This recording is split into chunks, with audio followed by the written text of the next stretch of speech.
Welcome to Kaks Bar and Podcast, Canada's first podcast bar. What that means is you can come here for food, you can come here for drinks, you can also come here and record a podcast. Come on down, we're located in downtown Calgary, Alberta in the Beltline area. See you soon.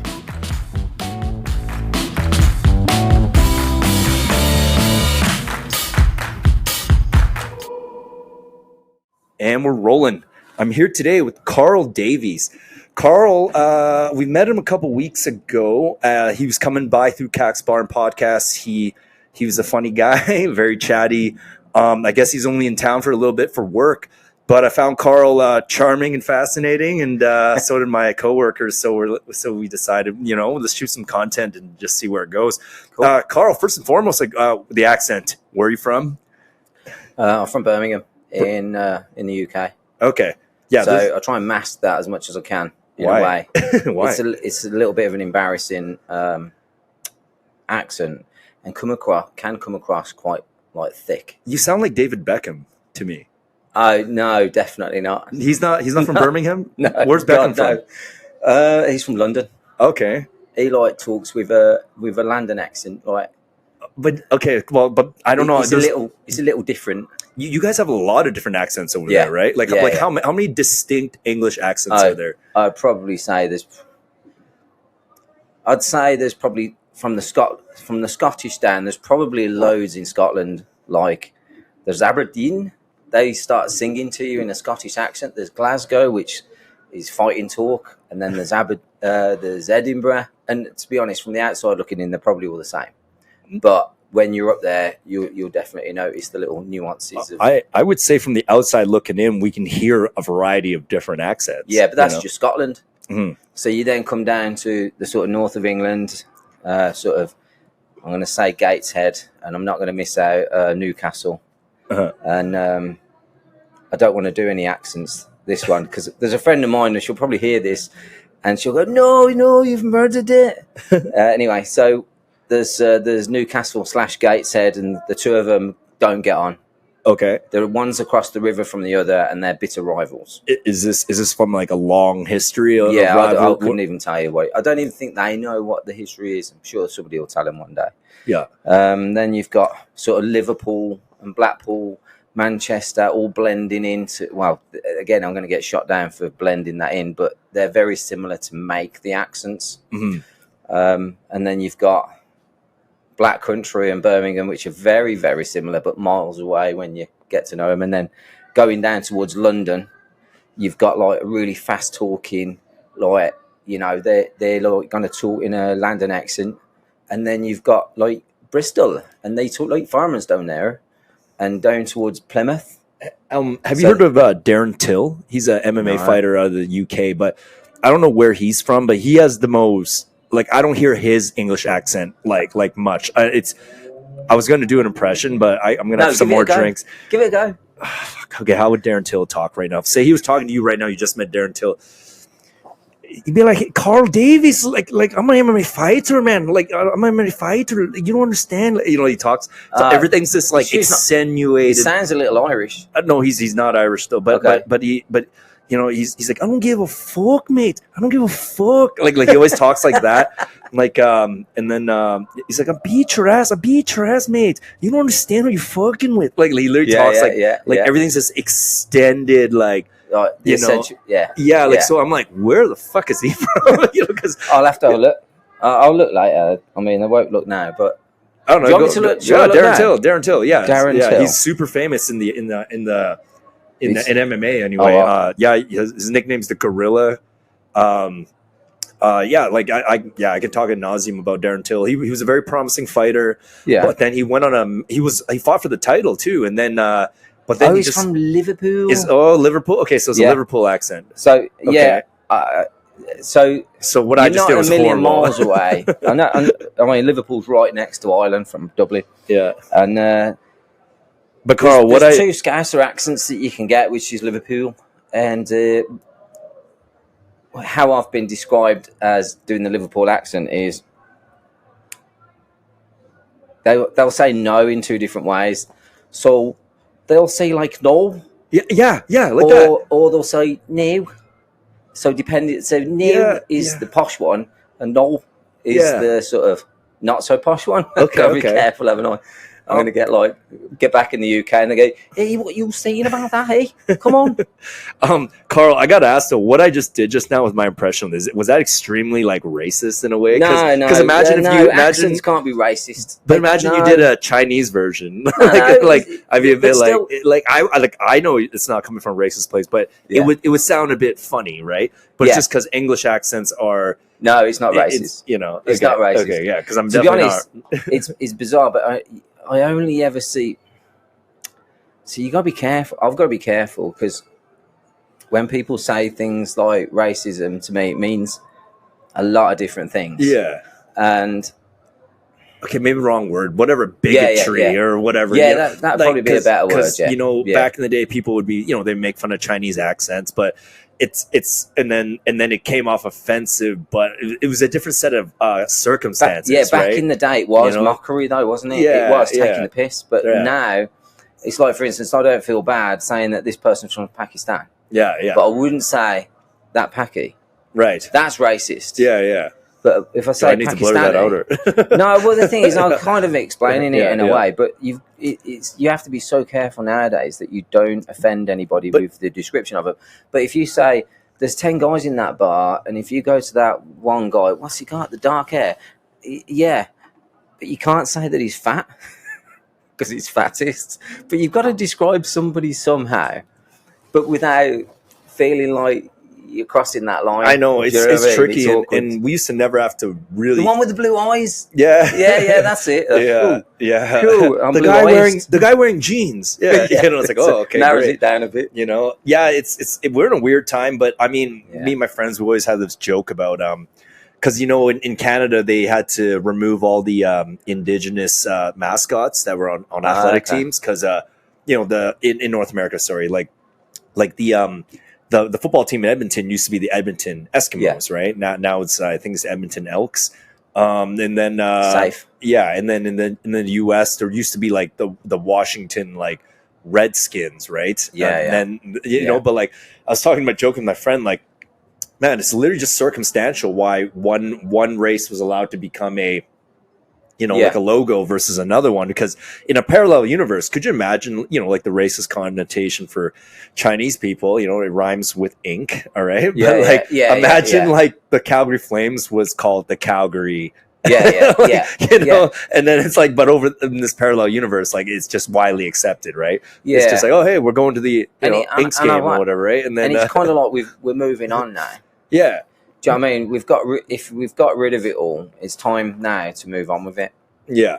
And I always try and I've had this discussion many times with friends of mine that racism is so sort of last year, and we're not talking about racism, but if you do a comparison, and this is how I sort of throw it out there, if you want to compare anything, start with sexism.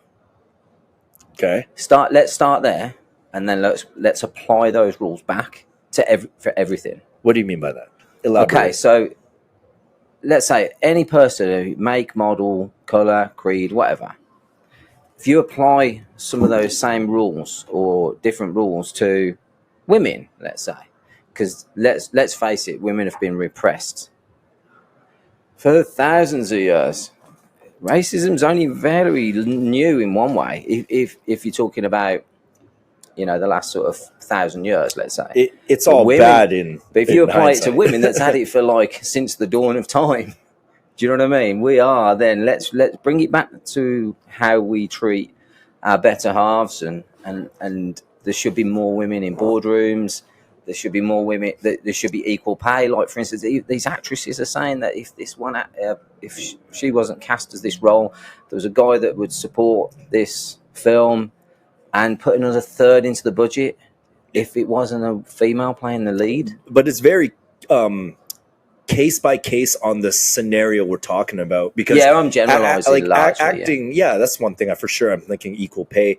But when they talk about things like sports, for instance, I was like thinking in my head, just it's economic supply and demand. Like what's the demand to watch?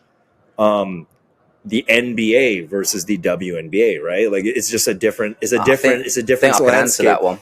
I think I've got to be honest. I like watching women's tennis more than watching men's tennis. Okay. Right. I think it's just it's a softer game. It sort of helps that it's better to watch the players. And that's probably really sexist, but I'm just being honest. Yeah. I'm a red-blooded male, Yeah. and for all of my failings, so but women's sports are coming up, and like I said, going back to women, right? It's only really made moves in the last sort of 50 years to have women independent, and that's insane considering, all things considered. Yeah, no, yeah. it absolutely if you think is about kind of, anything, kind you of crazy. compare it back to women, and then let's solve that one, and then move on into other areas.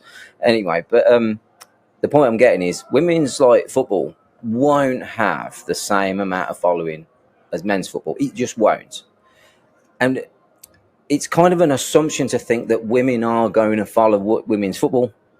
Because women like football, whoever's playing, it doesn't necessarily. Probably a little bit of eye candy for some, just like rugby.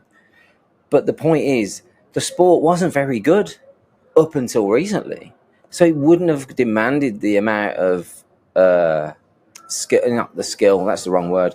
But it wouldn't have demanded the same gates as a men's football because the talent. It's been going on for a lot longer. The talent's already there. It's attractive football. But you always have men want to be part of a tribe, and they want to be involved. So it wouldn't matter who it is necessarily, whether it's women's sports or men's sports. Men want to follow a tribe. They want to follow their mates into it. I used to be a football fan when I was in college, and I only figured out that I was kind of really a fan of that because my mates were.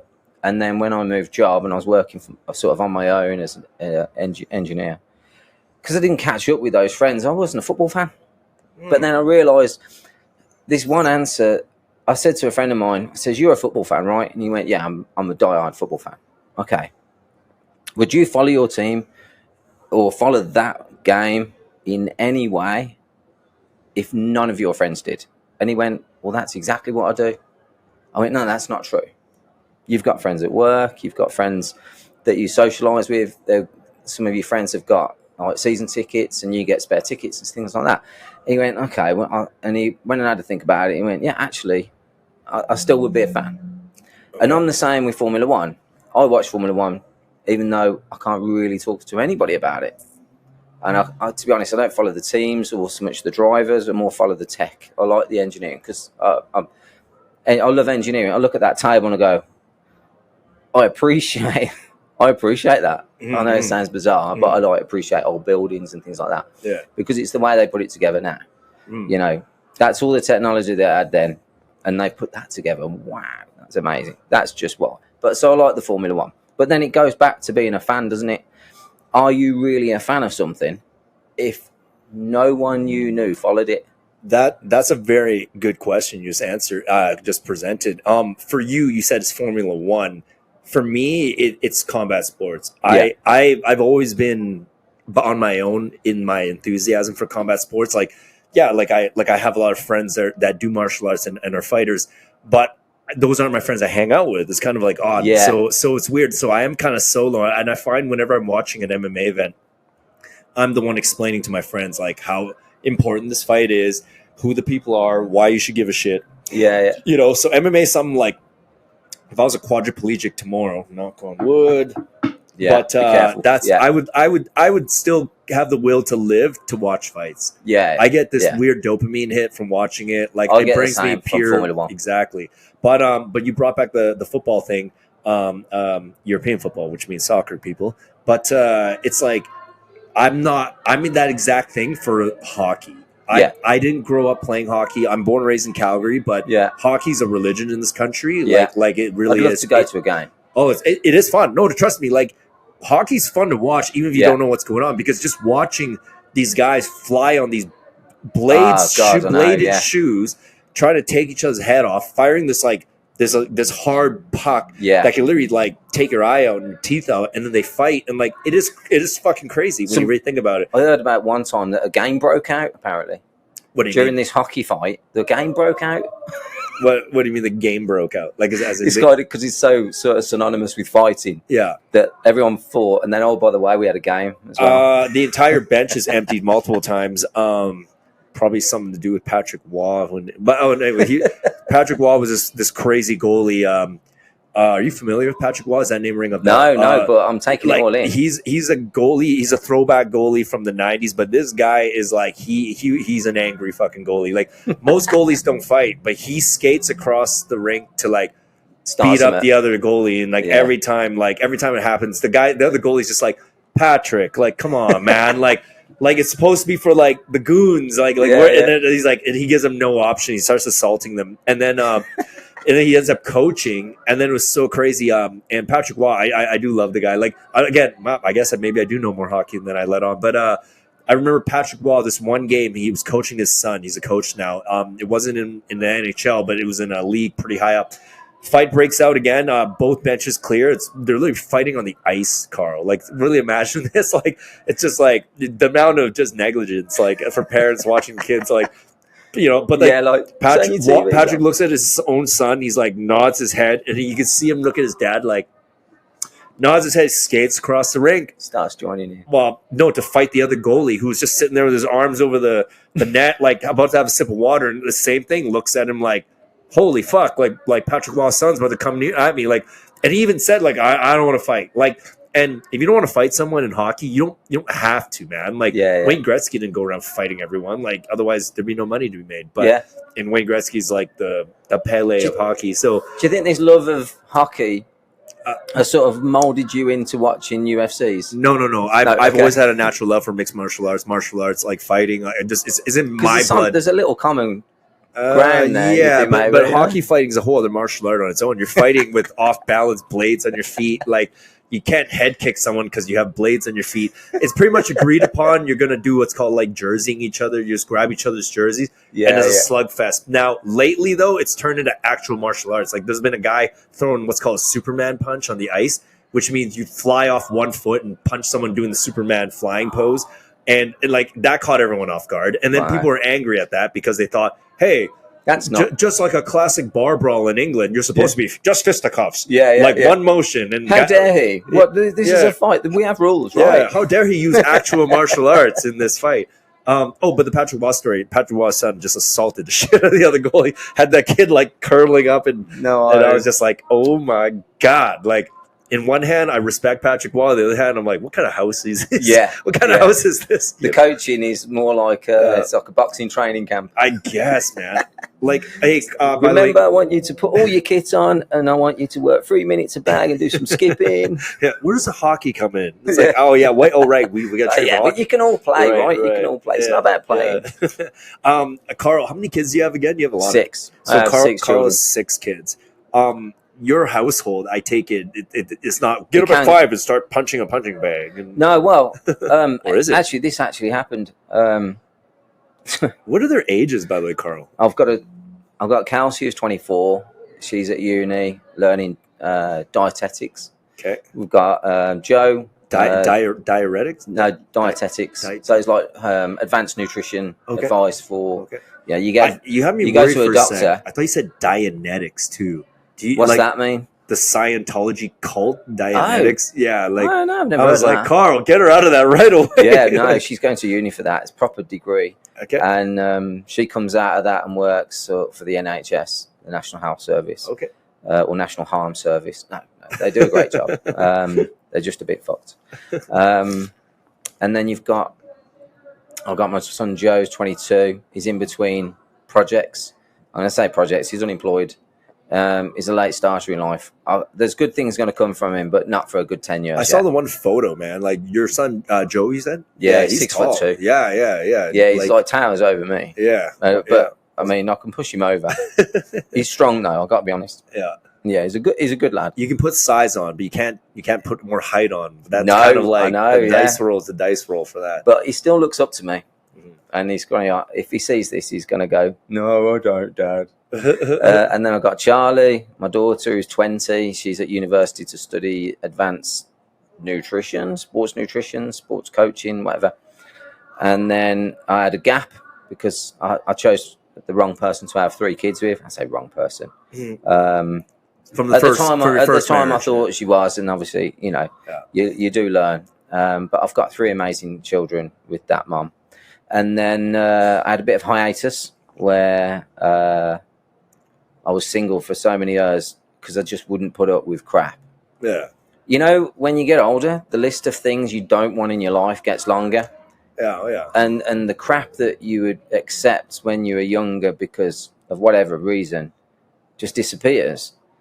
Yeah. And you actually start, I don't know if it's just me, but you see the value in people. You see the value in a partner, you know, in a deeper way. God, I sound like really hippie now. Yeah, you sound like a stripper's magnet right now. Yeah, you know, that happens a lot. Yeah. Okay. The wife is shuddering now with embarrassment.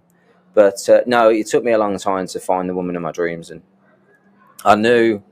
so there's a couple of stories I can share with you that are probably going to help some people if they hear it, or help somebody else if they hear it. But let's hear it. My journey of fertility was somewhat fraught, let's say.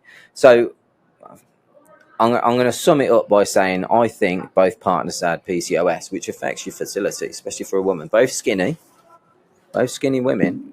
It's not a byproduct of PCOS. It's a bit advanced, this is. I've been reading this for a long time. What is PCOS? So PCOS is polycystic ovary syndrome, and it's basically down to a hormone imbalance.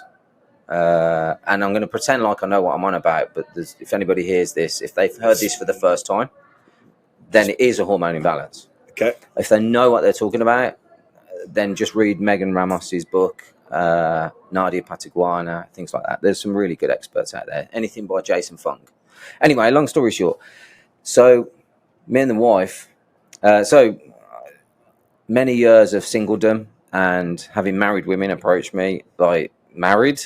I'm like, are you kidding me? My life's kind of complicated as it is, or I've just about made it simple. I don't want you knocking on my door, making it a bit more complicated. So thanks, no thanks, bye. And those values, I'm really proud. You know, when you look at, so I think Marcus Aurelius sort of wrote a lot of things down as a Roman emperor.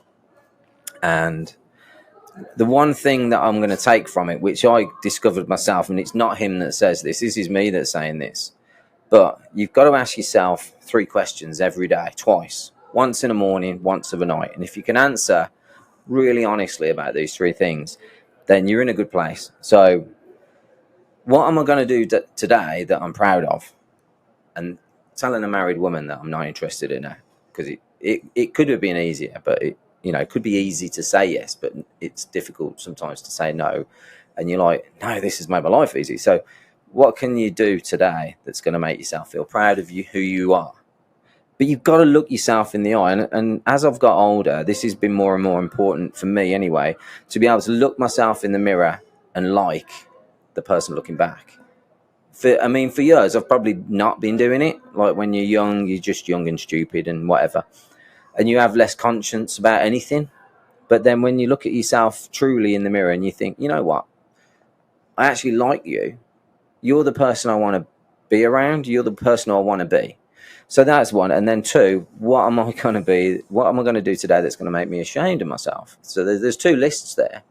And this is just the start of the day. What can I do to make it better? Now, Marcus Aurelius puts it in a different way. But I only read that out of a book that Ross Edgley, you've heard of Ross Edgley? No. He swam around the whole of the United Kingdom. Okay, like that name rang a bell when you said He's the fittest guy in the world. Okay. This guy is insane. Ross Edgley, look him up. He's awesome. Okay. So anyway, it talks about it in his book about Marcus Aurelius and how you can be better. So I when I was on my own, I sort of carried on looking at myself in the mirror and thinking, you know what, I do actually. This song comes on. I haven't heard this for ages. It's a classic. Sorry, it's distracting me. Anyway, so people aren't going to be able to hear that. Yeah. It's a trivia night here at Kaks Bar and Podcast as well. So Carl and I are podcasting while trivia night's going around the corner, so we can kind of hear the name that tune going on in the background. But this is a classic. I forget the name who's done it. Anyway, well, that's why it's trivia night, right? Yeah, yeah. It'll come to me. I only discovered it another 6 months ago from back in the 80s, indie songs and everything. Anyway, so those 3 questions really stood me in good ground for knowing who I was and finding out who I was and being happy with who I was as a person. And I spent like 7 years, I'm going to say 7 years, it was about 7 years of single. And the wife, I've told these stories to my wife a million times. I've never had so much sex. And it wasn't fulfilling. None of it was until you find somebody really to connect with. And then it's actually less about that. So that is probably the first thing that's on the list of dating. But it's kind of like the last thing really on the list. Yeah, there's a compatibility. Well, as you get older, your hormones finally slow down a bit. So you're not as driven by the body. It's not about that. For me, it's definitely not about that. It's more about, I gotta like this person. Yeah. I really like this person. It wouldn't matter whether I never had, intimate in that way. But I like being around this person. I like who I am around that person. I want to be better because of that person. All of those things is, I'm going to say, it's love. I fall in love with myself around her. She makes me laugh, and I love that person that makes her laugh. Or embarrassed.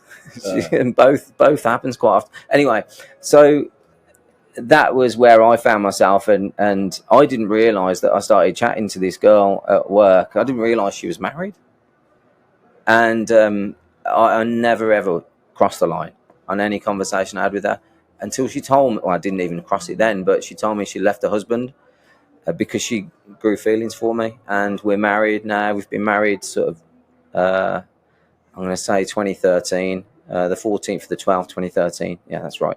Hey, congrats, man. Thanks. So that's 10 years. Yeah. 10 years. 10 years. Okay. So last year. I take it the 3 kids now are a result of that? Yeah. And that was a journey. Wow. So you're sorry, did you have 2 or 3 older girls? I had 3. I had a girl, a boy, a girl. And then Kelsey, a break, Charlie. and now you're 3. Yeah. And then I always, because I had a vasectomy. I'm not going to lie about that. It's a fact.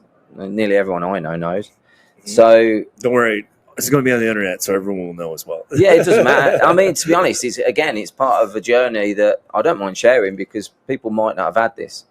So I had to have a reversal. My God, you think the actual vasectomy is painful? That was insane. Anyway, about 3 weeks off work. And I don't know if vasectomies work. They just twist the tip of your penis into a knot, right? Yeah, that's it. I mean, it's long enough. So and then they poke holes on the side and you pee out the sides, right? That's it. Okay. That's how it goes? Okay. It's just, perfect. Yeah. I knew really that's how it worked. Yeah. Anyway. So, Venus flytrap? No, joking. So, we went down. So, I knew when I met somebody that was special, I knew if she didn't have children, if she did, I'd have to like them as well. If she didn't, then I've got to be prepared to have more kids. And to be honest, I love being a dad. So, yeah, great. I'm well up for this. To have the woman of my dreams and have a family together, this is brilliant. It's like my dream come true. And a few other stories happened in between. Like I broke my back on a motorbike.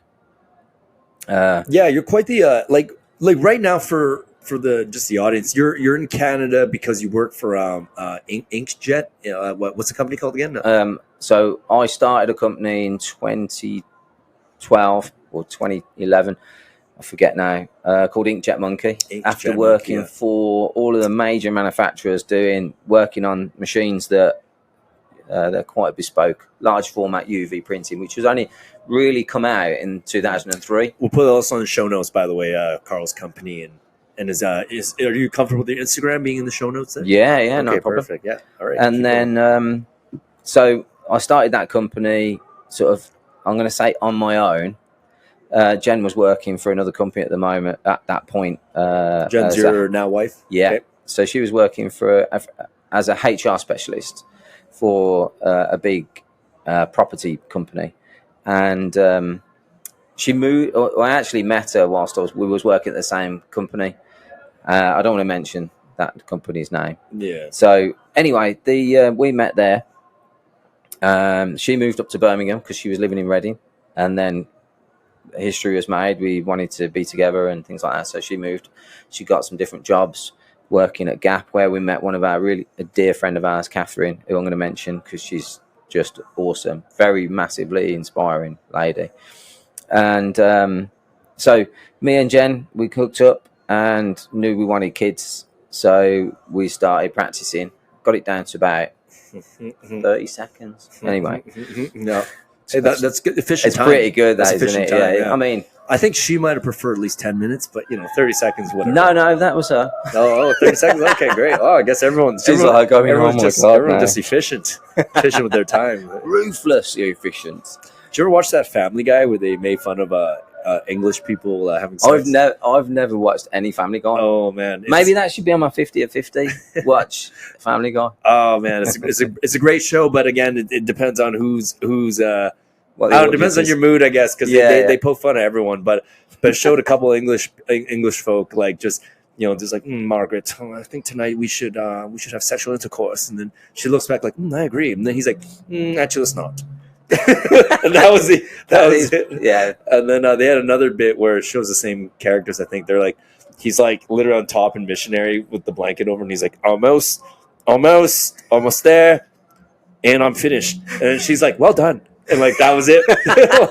I remember just like there's so many 70s shows that make in England that jokes about that as well. I don't even know where that came from. Like, I mean, I would, like I grew up when I was a kid, the Spice Girls were insanely popular, and I'm like, these chicks are hot, and like, these women are attractive. So it's just like, the sexual revolution of women is insane, really. When you think about it, they're only allowed to now have orgasms publicly.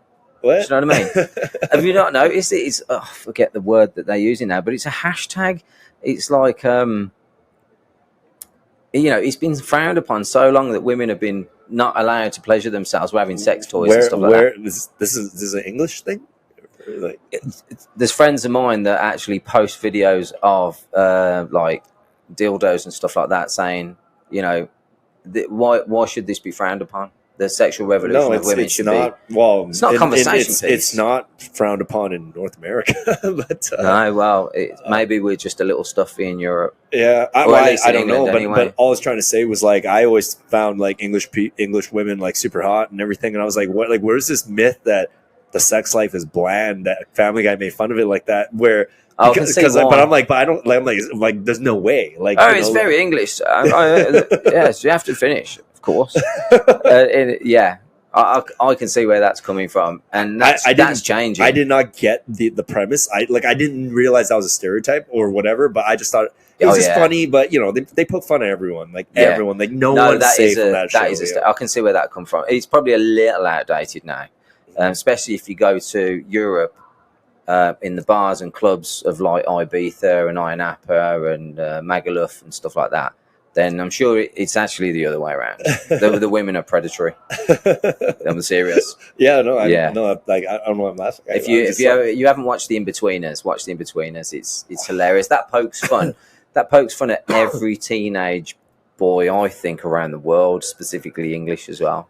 Well, the one thing I noticed with English, just in general, like when guys and girls are hitting on each other, trying to, hook up, it's that there's so much talking. Like there's an extraordinary amount. Too much. It's to the point where they're both narrating themselves. Do you know what I mean? Like, yeah, because I saw there's this video. There's actually this video on the internet. I found it off of TikTok, but there was a guy recording this. There's a girl sitting on the bus. She was on the second level because your buses have 2 levels. And this guy, he comes up to her, and they're probably in their early 20s, but he hits on her. But he hits on her by just talking for a long time. Like, he's just like, hey, I'm Mikey, and I found you very attractive, and I feel like if you would give me a chance out to a cup of coffee or whatever, like you would really like me. And I'm charming, and I know I can satisfy all your needs. And she's like, well, Mikey, I'm just sitting here quietly trying to read my book on the way to my destination, but you approaching me in this manner in a completely empty bus makes me feel unsafe because there's obviously other seats here,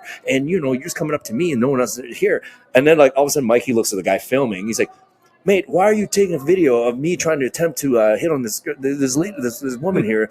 I'm putting my best foot forward, and it's kind of nerve-wracking that you're putting on this video. And then the guy putting the video puts it on himself. Like, well, I'm just here because you could have sat anywhere, Mikey, but you chose here to sat with this girl. Like this entire talking went on and went on and went on. And then finally it culminated. I'm cringing right now. It culminated with the girl being like, Mikey, like I'm at my destination, and I found your attempts at hitting on me insufficient. So I'm going to walk on, and next time you might want to have a better approach, Mikey, because the fact that the bus is completely empty and you came up to me makes me think that you're kind of a creep. And then Mikey's like, well, your opinion there is really making me upset, but I'm not going to force anything upon you. But you, gentlemen, for filming me, I want to have a word with you outside the bus. And the guy's like, he's about to have a word with me outside the bus. He's like, I'm about to have a word with him outside the bus.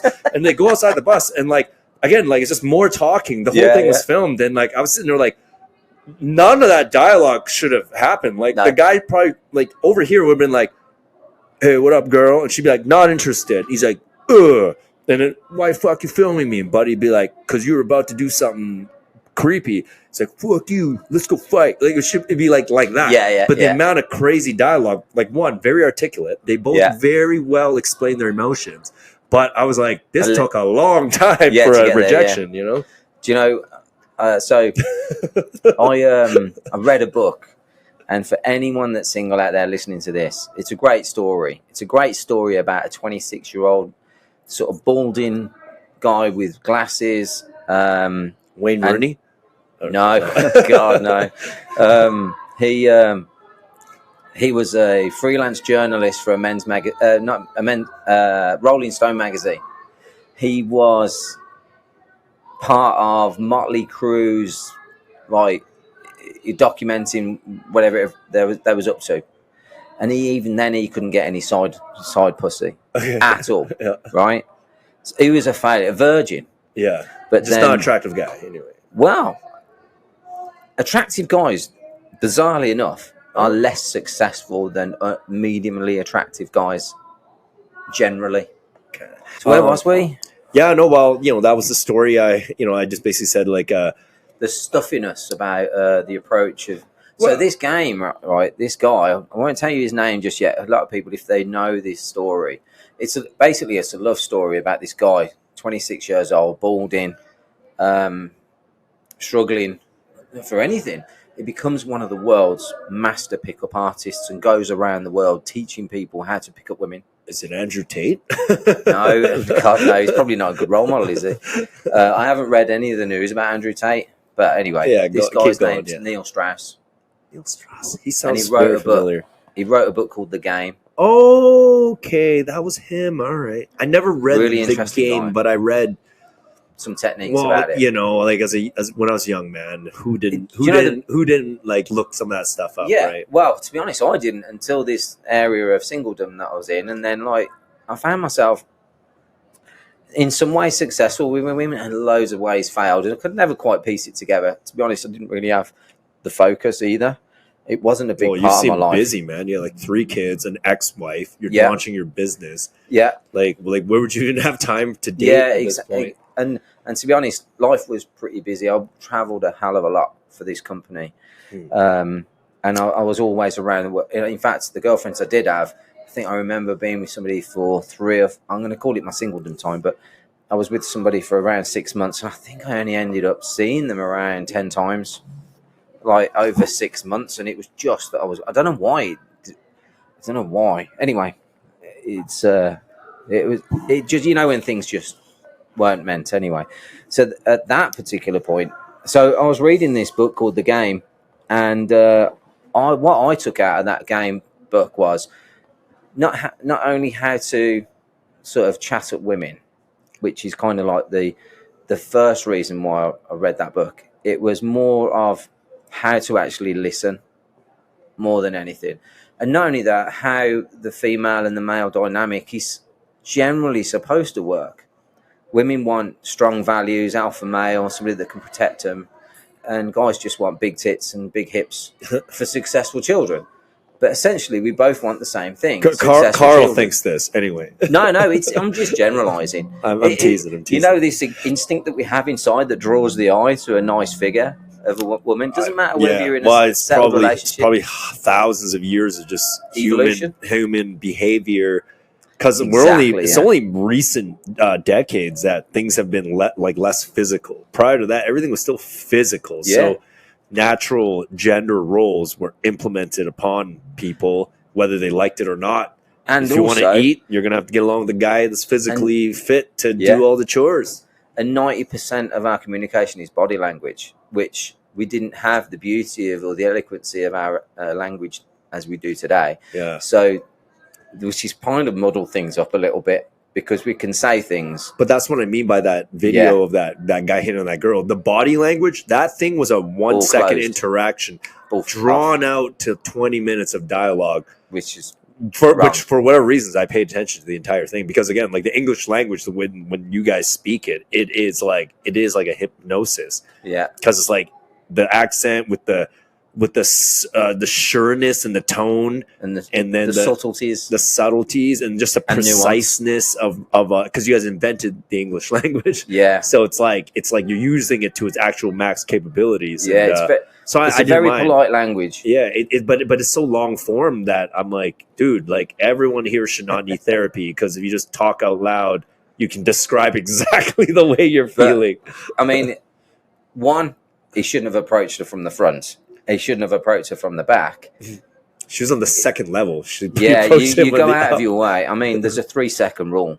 The 3-second rule is if you approach a girl within 3 seconds, she won't have made up her mind up whether she likes you or not. I actually know this and that's from that game. It's from that, but it takes a guy 30 seconds to decide whether he's found somebody attractive enough to approach. Yeah, which is where we're always by the time we've waited too long, it's too late. You know, I mean, I don't know where we're going with talking about the game, because it's like something we could talk about for hours. But let's get off. But that. like you obviously found the love of your life, and and I used some of these techniques, and I told Jen the book, and she was like, "You did that with me." And the thing was, all I needed to do was communicate my values to her, to get her interested in me, and then it wouldn't be a successful wedding, marriage connection, if I hadn't got the values behind what I was talking about. Yeah. And this is where 20-year-olds always fail. You know, they've read the game and they're going to put in, but they've got no life experience to figure out what their values are. And then all of a sudden they're challenged, and then their values aren't what they said they were. They're cheating or whatever. They also don't have the emotional experience yet, because like, they haven't gone through that, hey, I have a girlfriend now, but wait a minute, she's talking to another guy. How do I feel about this? Like, exactly, they haven't dealt with that inner jealousy. The testosterone and caveman may come out, and the values then are challenged. But this era of dudes don't even fight, so it's like even worse. So there's a whole bunch of English talk with no English talk, if you know what I mean. 90% of it is body language, though, isn't it? Poor. Yeah, they'll be like, you know what? You're gonna hear from me in this text message. I'm about keyboard warrior. I'm going to TM you right now. You're going to read every fucking word of this, but not to your face, of course. Yeah. Exactly. Yeah. The keyboard warriors. Oh man.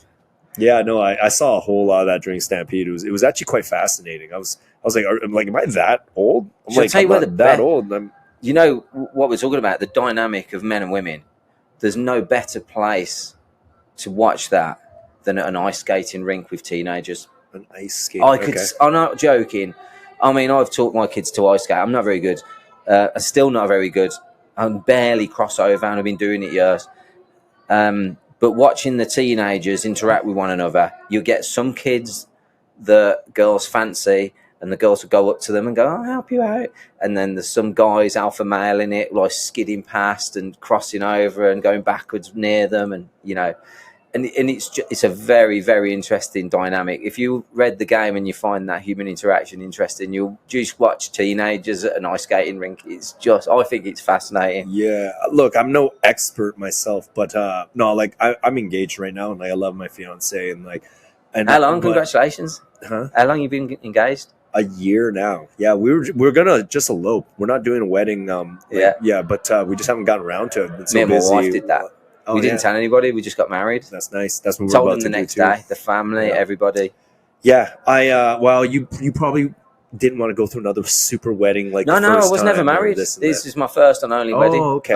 And I always introduce my wife as my first wife. Oh, okay. But really, the sweetest thing is that she's my last wife. I'm never getting married again. This is the woman. She's amazing. Hey, congrats. And, even now, I mean, there's a great song by Chris Stapleton called "The Joy of My Life," And it's not necessarily apt, but it is kind of the way I feel about my wife. And I said to her yesterday, driving back from Jasper, you know, I'm just about with the signal dropping off and God knows what. I phoned her up and I says, just listen to this song for me. This is what I'm thinking about you right now. Have a listen to that song. It's a great song if you've never heard it. But the before I met my wife, I was with another girl that I ended up having a motorbike accident and fractured 3 vertebrae, and the disc went into my spine, and the 9 months that I had on excruciating pain and a level of drugs from it. I couldn't cope with having a relationship with somebody that I'd feel guilty for having a relationship with for once I'd recovered, because I always knew I'd recover. I don't know how, but I ended up having an operation, and the doctor says I'm never going to walk properly again. Oh, fucking prove them wrong. Yeah, you don't know me, son. I'm not being, you know, I'm talking, what's his name, that guy? It's Christopher Reeves. No, not Christopher Reeves. David Goggins. Oh, you don't know me, son. Yeah. And I was saying this to the doctor. Do you listen to Jocko Willink as well? No. Oh, okay. I'll write that down. Jocko what? Jocko Willink. Yeah. That guy's an absolute animal. I mean, there's David Goggins, but to me, there's David Goggins and then there's Jocko Willink. Oh, okay. Yeah, he's been on Joe Rogan's podcast a bunch. I respect them both heavily, but to me, Jocko's even more the real deal because he, like you know, he's a Navy SEAL as well. He was Chris Kyle's commander from the American Sniper. The guy's medaled, like, seen combat, probably killed a lot of men out in Iraq and like on his operations, and like not like he's a strong leader, and like Goggins just keeps explaining mental fortitude, essentially inner strength, but like Jocko actually still fights on a regular basis. He's a Brazilian Jiu-Jitsu black belt. So he actually, like, it's not just running and lifting the weights. He does that too. Yeah. But he, like, actually fights guys, you know, you know, there's actual resistance. But I do respect David Goggins' message. But I feel like at this point now, whenever I listen to him, I'm like, the way you talk, it'd be cool if I see it in action with my own eyes, you know, not just off the books that you've been told. That. Like, you know, you know. But I mean, everyone's got. But I still respect David Goggins. Don't get me wrong. Yeah. Like, I don't hate the guy. I don't know. Like, everyone's got their. Let's say I'm going to call it Everest. Everyone's got their Everest, and your Everest is different to my Everest. My Everest was walking at that time, and a friend of mine, she posted on my Facebook when I said I'd landed and I met you guys on that Thursday. I popped in, and I was like, I need to go somewhere. I'll pop in, and it was really friendly. And Nicole and Cass and you all made me feel welcome. I thought, this is a great neighbourhood bar. The Beltline's best kept secret so far. Thank you. Until you are absolutely hammered, and then it's like, go, we're gonna have to extend and whatever. So my point was that a friend of mine, she says, I don't know anybody that would land on the Thursday, work Friday, Saturday, Sunday, Monday, and for the rest of the week, and then on the weekend off, go and climb a mountain in Lake Louise. And it probably was a mountain, but to be honest, I didn't feel like I was going to set out to do that. I just thought, I'll do it while I'm here. And she found that massively inspiring. And I thought, actually, you know what? Thinking about it, it wasn't that long ago. I'm talking 17 years ago. I couldn't even walk to the shops without crutches. So I've come a long way, but it hasn't been particularly easy. But it also hasn't been massively hard either. But it's just, if you keep on getting out the door and find an excuse to get out the door. You know, one thing I've noticed about you is you're a hard worker. Yeah, you know? I am a hard worker. I'm really hard on myself, which I've got to try and... But you're always doing stuff to improve your life every day. Yeah. And I find at the end of the day, like, you fall in love with your wife. Again, I don't know your dynamic and everything, but I can just tell one universal quality I think I've noticed, which is actually what made all the difference in any of my relationships, was when like all the ones that the relationship actually lasted for a while, and, you know, including this one now, like, I was at a period in my life where I was getting after something. Yeah. You know, like, I'm always working hard. Like, I relax, but the relaxation is a compliment to the amount of hard work I did. Like, massively. Because like, for instance, during university, I had a girlfriend. Yeah. Why? Because during that period, I had school, sports, part-time jobs, like, and I'm like, there's a whole roundness of purpose. Yeah. And it was all gearing towards an objective. But then I was single as well in my early 20s. So there was a big gap when I just worked my job. I hated it. I was that guy right at 8, I'm there. Right at 5, I'm out.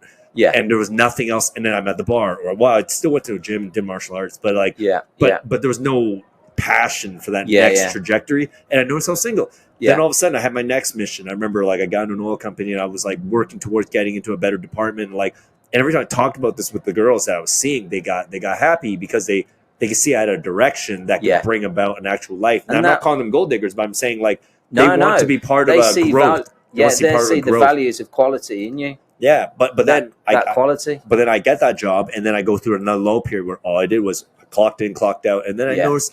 And then, but look, I'm not saying like to the viewers, I'm not saying like young men especially. I'm not saying do things to get women, but I'm saying find your purposes. Yeah. Find what you love to do. Find a way to do it all the time, and find a way to make money doing it.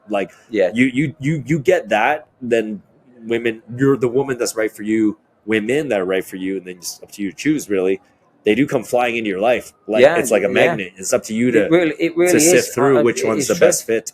So, like with you, you're a hardworking guy. You're an entrepreneur. You're you're like that. Obviously, attributed to why your wife fell in love with you for sure. To be honest, I don't blame her.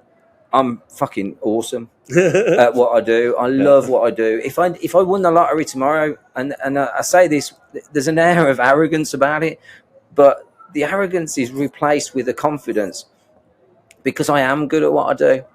And there's not many people that do what I do. I'm not saying I'm super or anything. I'm just saying what I do, I'm good at. And I love doing it, which makes me that little bit better. I don't mind working till 9 o'clock, 10 o'clock at night if something hasn't gone my way. And I'm going to figure it out. I'll solve that problem and I'll be there. And when the guys are like, come on, man, we've got to go home. And I'm like, you go home. I've got to get this out of my head. Once I've got it out of my head, then I can sleep. And these guys have paid a fortune for me to be here. I've got to deliver, but that's not a pressure on me. That's the challenge. That's the buzz that I get. And, on that Friday night, Nicole she was working and she says, come down for some drinks. It's my birthday. I was working late, and it's because that is the reason actually why I'm here. And the goal is always to be back at home with the family.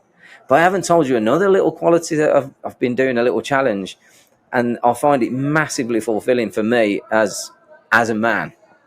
And I'm a scout leader for 20 kids on a Friday night, which I find absolutely really, really rewarding. I mean, these most kids are arseholes, aren't they? Let's face it, we all are little arseholes. And even more so when most are ignorant. That's the word I would use. But the good thing is, it's like if you can just add a little bit to their life experience by going around something in a different way and seeing them go, I'm not just a father for 6 children, and my role is different for all 6 of them. Maybe Sullivan and Mara, who's Sullivan's 4. Yeah, Mara's I got that 2. vibe from you. You're multifaceted for sure. Yeah, you really have to deal with every child. You have different hats. Yeah. But then doing it as well as a byproduct of looking after other people's children for an hour on a Friday and sometimes over the weekend at camp is massively rewarding when you see those kids and they're really take nervous. Something away from you. You're watching them put their own tent up and putting it away. I know it sounds really basic, but some kids don't know where chicken nuggets come from. Seriously. Yeah, no, I understand what you're saying. Where they've got chicken nuggets. Yeah, you've got chicken there. Is it like chicken nuggets? It's actually the chicken chopped up into nuggets with bread and buttermilk, and and it's. I find it massively inspiring being around young kids and watching them grow. Yeah, and that really sort of rewards another part of my character that I'm putting back, and that's volunteering. And it's I don't pay any money to it, but the scouts also send me on courses for going up mountains and stuff. And this is the other reason I've got to try and get fitter, because I didn't mention this, but I had a heart attack 4 years ago. I think you did mention that to me. A couple. Well, last week, but yeah. But then it sort of then sparked a little fire in me that says, "Hold on a minute, I've got young kids. I've got to be around." What got that one? How'd you get a heart attack? Stress. I'd say 90% stress. Poor eating habits, no exercise, no recovery time, no rest. My wife was pregnant with Sullivan. She was leaving the business. My son was hanging around with drug dealers, stealing his car to do deals. at the middle of the night, his insurance was going up because you could track the car on one of these trackers.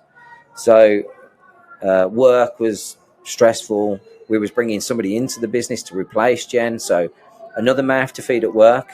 I still had to feed Jen at work at home when there's no productivity out of her. So, and then another mouth to feed at home. Yeah. So Carl, I made it worse in my head. I know stress. Yeah, no, you run your own business. Yeah. No, I sometimes I wonder if my heart attack's coming soon.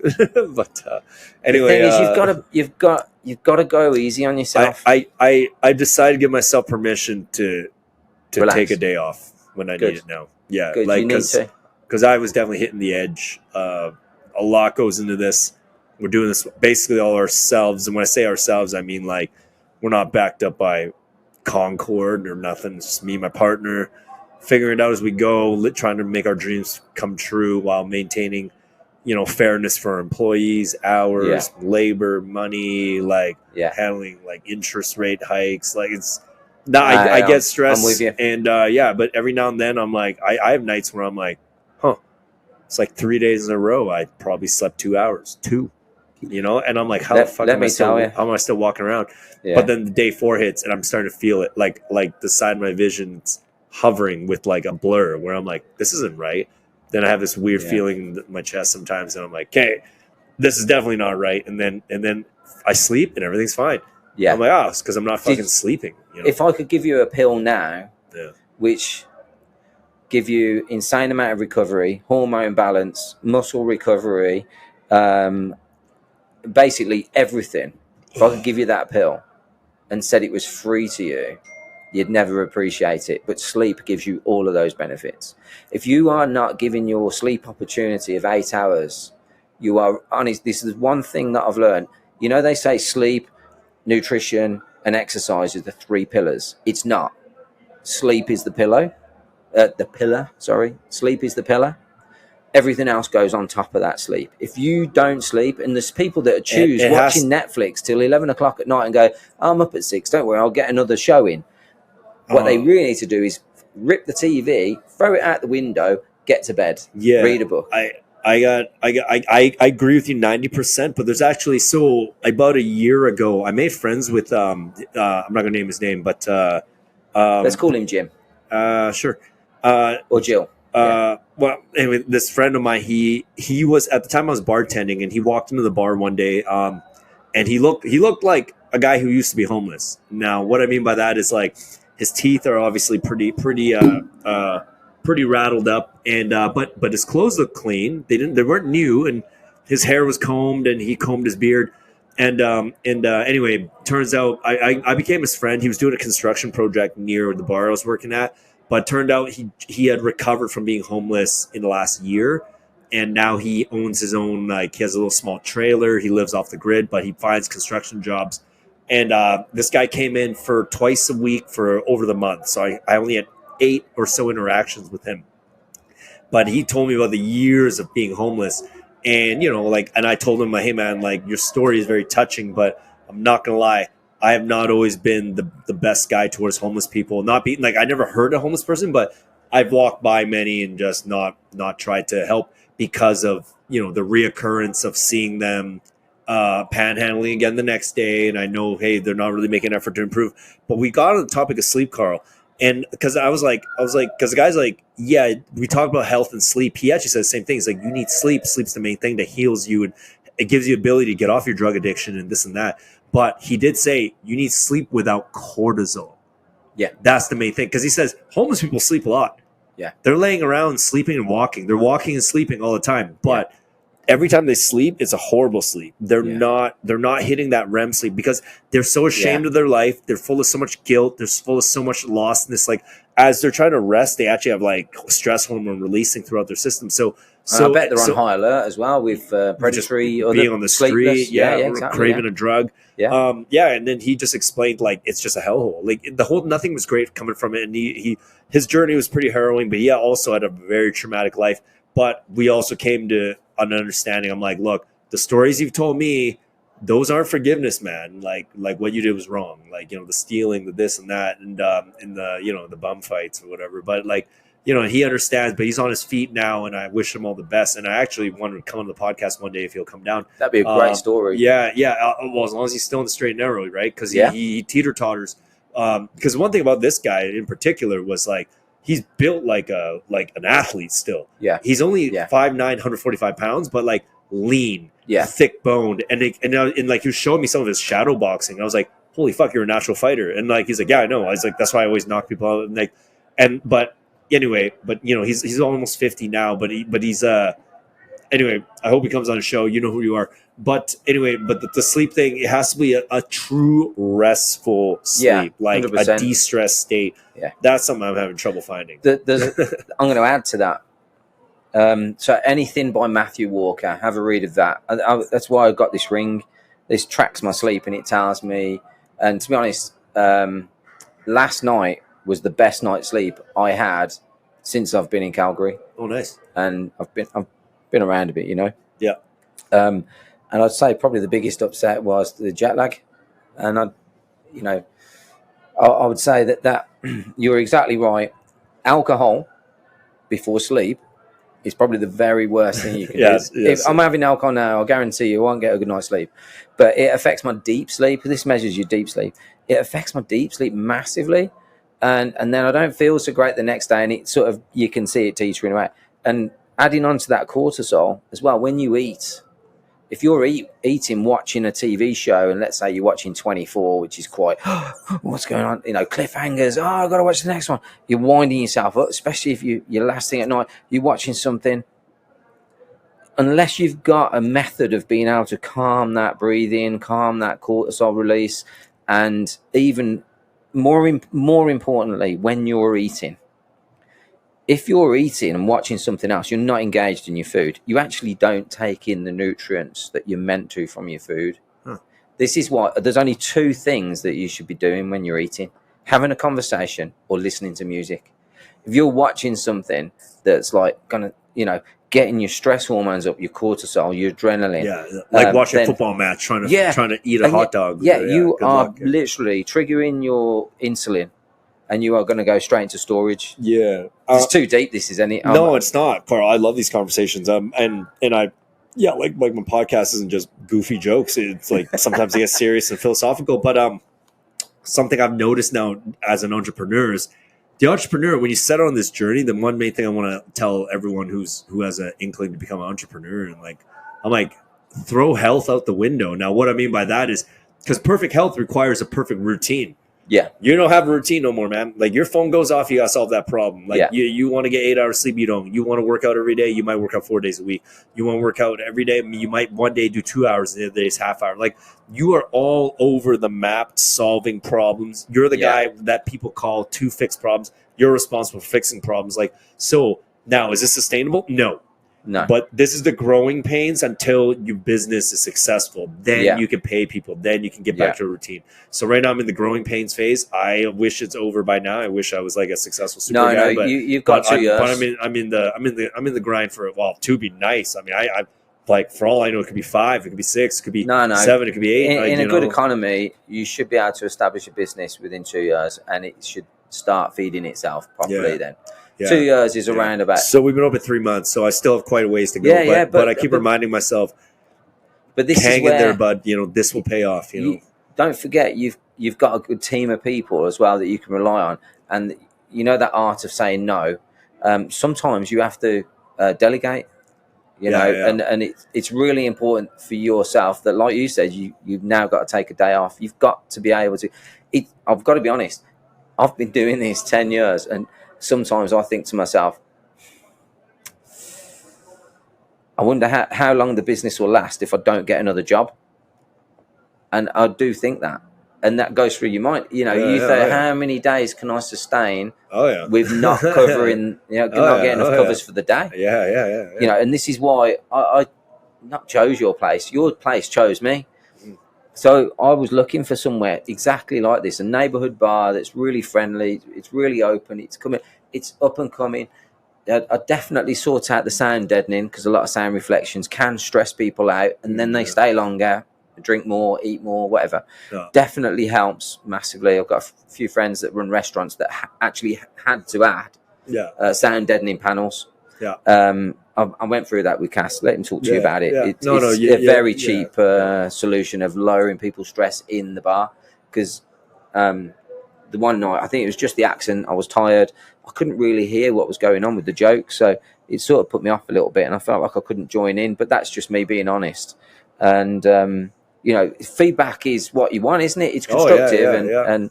But you guys, you've got no choice but to be successful. Because you've got the mindset that's not going to give up. Now this, let's say, you guys can't not be successful, and I'll tell you why. Because whether it's at this site or whatever happens, success will come to you because of your approach to it. You're willing to do that. And if you heard of the four burner rules, like the SAS, you know, you have to sacrifice other areas of your life to be able to fit. And you have only got 8 hours a day to do work. The other 8 hours are spent to be resting and eating and all the rest of it. And 8 hours have got to be sleep. So you've only got 3 portions of the day that you can give in. So you've got potentially 8 to 16 hours variable, but you can't. The non-negotiable is the sleep. You've got to be able to factor that one in. Yeah, so I haven't been able to, and neither has Cass. We've just been having like hoops to jump over. But again, I will say, we know this is temporary. We're like, what are the odds the cooler breaks again? What are the odds the oven breaks again?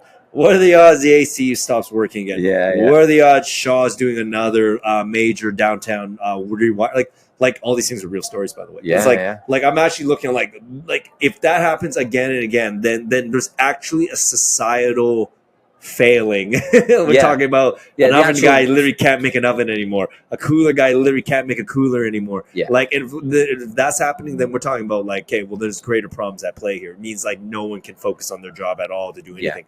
But but those are the kind of bad lucks we ran into, and they're very like low probability, and yet it happened. So you've been around, you've heard of special forces and things like that. Have you heard, the debrief, the honest debrief?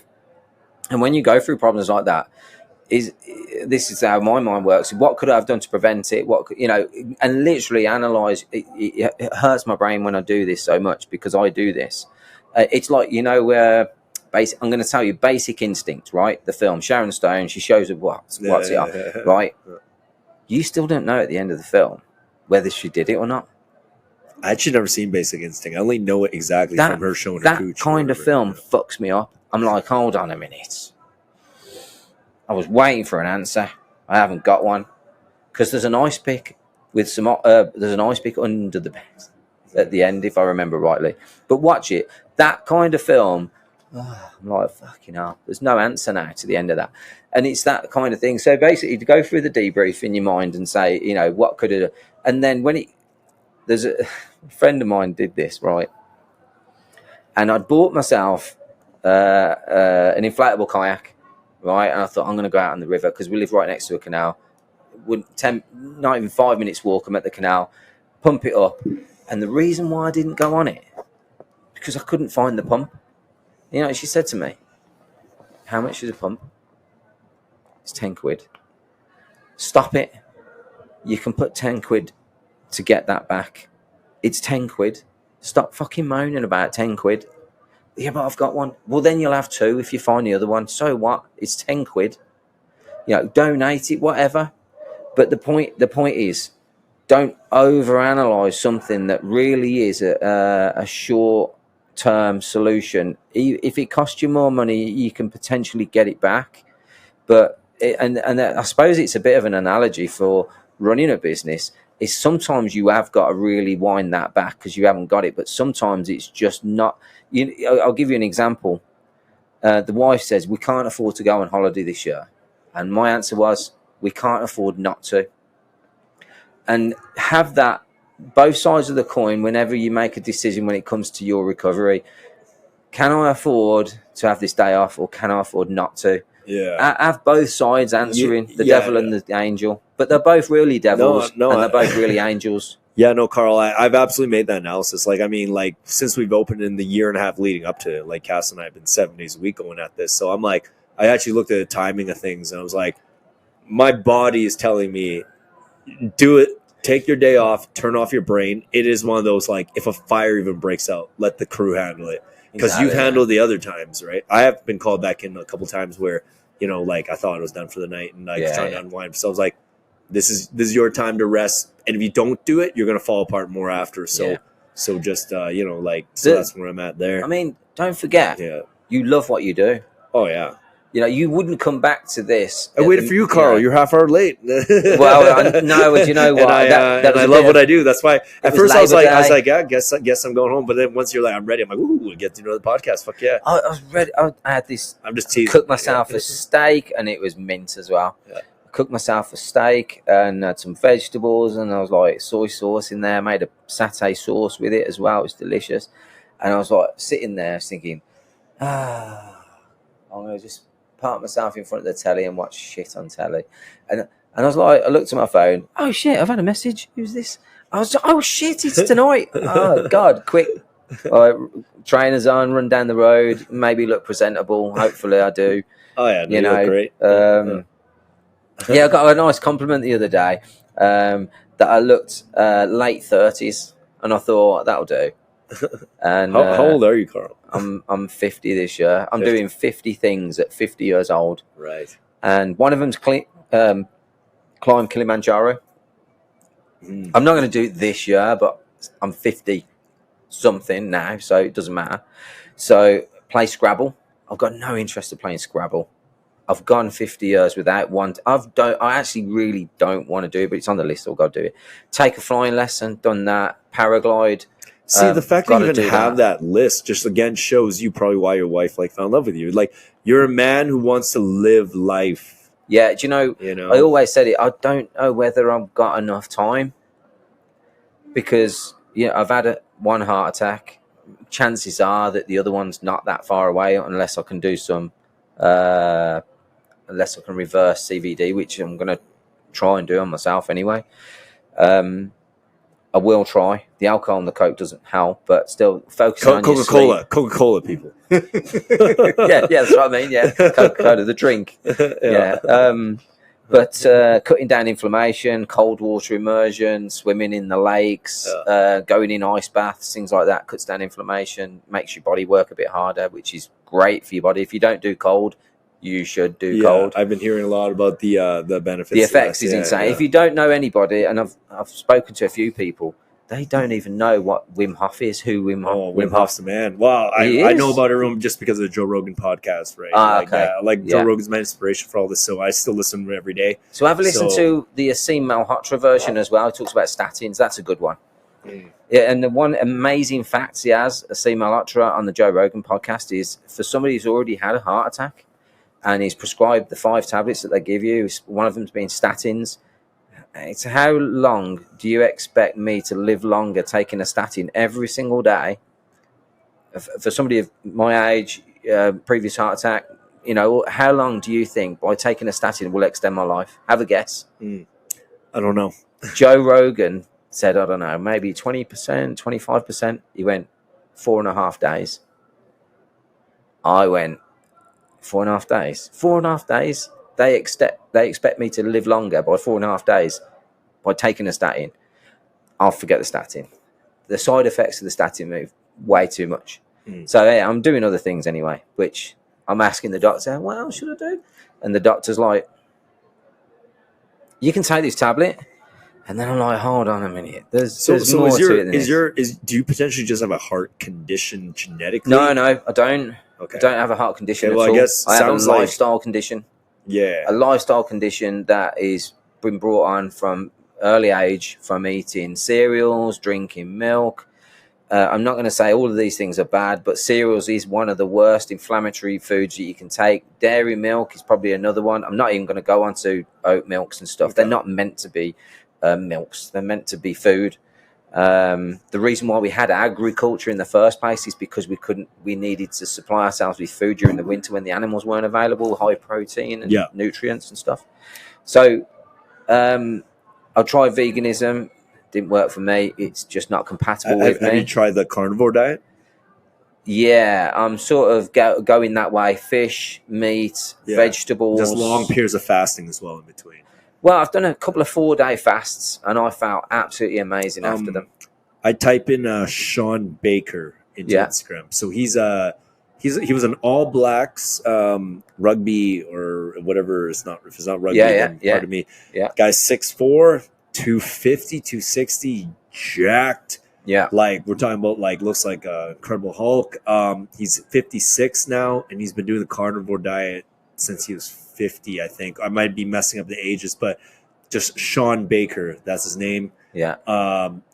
Just from there you're gonna go down a rabbit hole. But he's also a doctor. Like he literally was a he might have even been a surgeon, but just one hell of a like super productive guy. And he's gone through a roller coaster himself. Like he wasn't like super successful all the time. Like he went through some controversy, had his medical license revoked at one point, but he literally is like the carnivore diet. He's saying is like so many people need to turn to that because that was what our bodies were accustomed to for centuries and centuries and centuries. Yeah. And he's like, you do a carnivore diet, like he basically eats just red meat, but he basically eats once a day, and then like it's just protein, fats, really. Well, fat is actually been demonized for years. Well, people don't understand what they mean by fat. Like they keep thinking like fat means oils. Oils are good for you, all right? Like what they confuse not fat the canola with, like, stuff. The processed fats are really bad not for you. processed. We're talking about like the fat that comes over red meat, like an avocado, like a nut.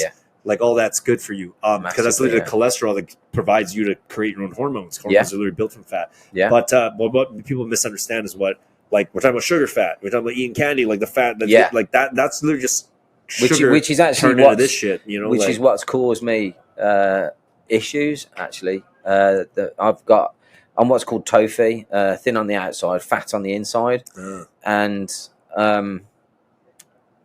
I don't exercise. I work hard. I don't exercise because by the time you've worked hard during the day, I'm quite a physical job. You're tired. I get it. Yeah, you're not doing your body any good. By going to the gym and working unless you can get that 8 hours of sleep. Exactly. But if you can't, then then you're gonna need a 2-hour wind down as well, plus feeding yourself, fueling yourself for the next day's excursions. And what I've figured out is by getting high quality, fantastically nutrient rich fats from animals, and we used to actually choose the fattier joints of meat and give the prime cuts that we would consider prime to the dogs because we prioritize fat. Nowadays it's the other way around. We're demonizing fat, and it's really tough to break that method. And in England you can't get coffee and cream in most places. Can I have coffee with cream? And they're like, oh, we don't have it. We've got whipping cream, like squirty cream. I was like, no, proper cream. It's like, we might have some. I'll find out. It was only 30 years ago that you used to have coffee with cream everywhere in the hotels. Now you just can't get it. And it's bizarre, isn't it? And I think it's going to start coming back a bit now. Yeah, it seems kind of weird. The most English diet seems like super extremely unhealthy. It's like, very much like the American diet. Fast foods, just the fried oils, eat in front of the telly, pizzas. High carbohydrate, massively ultra processed foods. Asim Malhotra, have a Google of him. Amazing guy. He's running this sort of massive global campaign against big pharma and big food. And the analogy he uses is big pharma and big food are where the smoking industry were 50 years ago. And I can tell you work out, you take care of what you put in your body. You know this stuff already. I do, but I'm not the best example, Carl, just because I do have a very fast natural metabolism. All I have to do is put in the work in the gym, but I do eat whatever I want. And then like I did blood work and not recently, actually. So, you know what? Last time I did blood work, which was like 7 years ago, I mean, but everything was the same then. I was just younger. But the doctor literally was like, oh, you're a pillar of health or whatever. And I'm sitting there thinking like, dude, I drink, I smoke, I eat fast food. This is just genetic. Like, ask him this the only question. thing I do well is that I always work out and exercise because I'm a lifelong athlete. Maybe that thing does most of the healing. Does 100%. Because my heart's constantly pumping blood and sifting it through, and I go to the bathroom very well, like, so like all the waste comes out and like nothing's clogged up, so I'm like, maybe that's it, I don't know. So your doctor's saying your blood work's normal. Ask him if you can get normal is generic against people of, you know, your age, race. The way I interpreted it was right? like, you're pretty Asking good, what optimal is. That's something that the doctors are coming away from a little bit. But that's where I need to go find myself a doctor more favorable in looking at the numbers the way I want to look at. You have to pay. You have to pay. Oh, I'll pay. Because like as I get older, I mean, for sure. I mean, with all the medical science out there, like I'm gonna be like Joe Rogan. Like I'll get on testosterone and like the science is there. Why would you not? You know. Yeah. Hey, but Carl, we've probably been rabbiting far too long, and I think I've covered everything. Yeah. Well, you know, there's one thing that we normally talk about, and it's normally sex and poo. With most conversations, I don't know how. I think we talked about both. Did we cover both? We covered it very. Yeah, well, we've ticked that one off now. We covered the tip of both. Anyway, yeah. Hey, Carl, it's been a pleasure. Yeah, it's been an absolute pleasure. Thanks for having us. Yeah. Let's keep in touch when you're back in the UK. Yeah, we'll do. And maybe one day we do a podcast over online and just kind of. Yeah, I want to see you guys succeed. And if anybody's watching, don't listen to this bit, but make sure that you come down and support these guys because they're a startup business. It's the best kept secret in Beltline in Calgary. So come and make these guys' job easier by being, supporting your local businesses and get down these guys. Plus, we do have great deals. We have happy hour 3 to 6. The food is awesome. 7 days a week. Great food. KaksBarPodcast.com is the link to our menu. And then Kaks Bar Podcast is our handle for all the social media, Instagram, everything like that. If you want to check out our food. Rolls off the tongue. Exactly. Yeah, that's man, and that's it. Hey, Carl, it's been a pleasure. Yeah, all right, thanks for having us. I'll put your information in show notes there if people are, I don't think many people watching this would choose me for their service provider. I fix machines that are the size of this bar. It's all right. Like, yeah, I'm going to put down Carl's company in the show notes as well. You never know, right? Okay, guys, have a good one and take care. Bye.